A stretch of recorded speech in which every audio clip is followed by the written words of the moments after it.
താളം കേട്ടോ. ഫസ്റ്റ് തെയ്യ തെയ് തെയ്യ തെയ് തെയ്യ തെയ് തെയ്യ തെയ്. അപ്പോൾ ഇതാണ് അതിൻ്റെ ചൊല്ല്. നമ്മൾ ക്ലാപ്പ് ചെയ്ത് പഠിക്കുക. ചൊല്ലും ക്ലാപ്പും കൂടെ ഒരുമിച്ച്.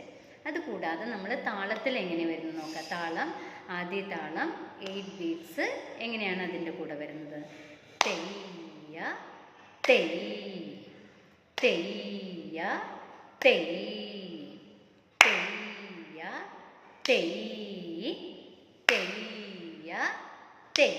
സ്പീഡാകുമ്പോൾ തെയ്യ തെയ് തെയ്യ തെയ് തെയ്യ തെയ് തെയ്യ തെയ്. ഫസ്റ്റ് തെയ്യ തെയ് തെയ്യ തെയ് തെയ്യ തെയ് തെയ്യ തെയ് തെയ്യ തെയ് തെയ്യ തെയ് തെയ്യ തെയ് തെയ്യ തെയ് തെയ്യ തെയ് തെയ്യ തെയ് തെയ്യ തെയ് തെയ്യ തെയ് തെയ്യ തെയ് തെയ്യ തെയ് തെയ്യ തെയ് തെയ്യ തെയ് ത. അപ്പം നമ്മൾ താളം ഓടുന്നില്ല. നമ്മൾ ഒരു ഇതിൽ തെയ്യ തെയ് എന്ന് പറയുന്നത് തെയ്യ തെയ് തെയ്യ തെയ് തെയ്യ. കണ്ടോ, ഒരു അടിയിൽ അക്ഷരങ്ങൾ കൂടി വരും, അത്രയേ ഉള്ളൂ കേട്ടോ. ഓക്കെ. അപ്പോൾ ഇത് നിങ്ങൾ ഒപ്പം, ഇപ്പം ഇതിൽ കൂടുതലും വലിയവരാണുള്ളത്. ചെറിയ കുട്ടികൾക്കും ഇപ്പം തന്നെ നമ്മൾ അടവിൻ്റെ കൂടെ തന്നെ താളം ഇട്ട് പഠിച്ചു പോയി കഴിഞ്ഞാൽ ഇതെന്താണെന്നും ആദ്യ താളം എന്താണെന്നും എല്ലാം മനസ്സിലാവും. അതുകൊണ്ട് എല്ലാവരും അപ്പം അതാത് ലെസൺ ഇട്ട് തരുന്നതേ പഠിച്ചാൽ മതി കേട്ടോ. ഇനി അടുത്ത ലെസൺ ആകുമ്പോൾ നിങ്ങൾക്ക് ഈ താളം പഠിച്ചു കഴിഞ്ഞാൽ താളം പഠിക്കണ്ട. ഓക്കെ.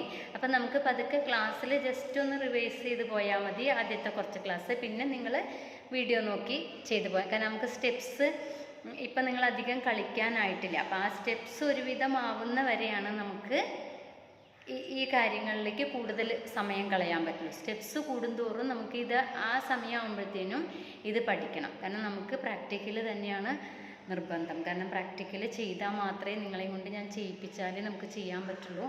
അതുകൊണ്ട് ഇത് അപ്പോഴേക്കും നമുക്ക് ഇത് തിയറി എന്ന് പറഞ്ഞാൽ നമുക്ക് മനസ്സിലാക്കി കഴിഞ്ഞാൽ നമുക്ക് പറയാൻ കിട്ടും. പ്രാക്ടിക്കൽ അങ്ങനെയല്ല, നമ്മൾ ചെയ്തുകൊണ്ടിരുന്നാൽ മാത്രമേ ചെയ്യാൻ പറ്റുള്ളൂ. ഓക്കെ, ശരി. നല്ല കുട്ടികളായിട്ട് എല്ലാവരും പഠിക്കണേ. ബൈ.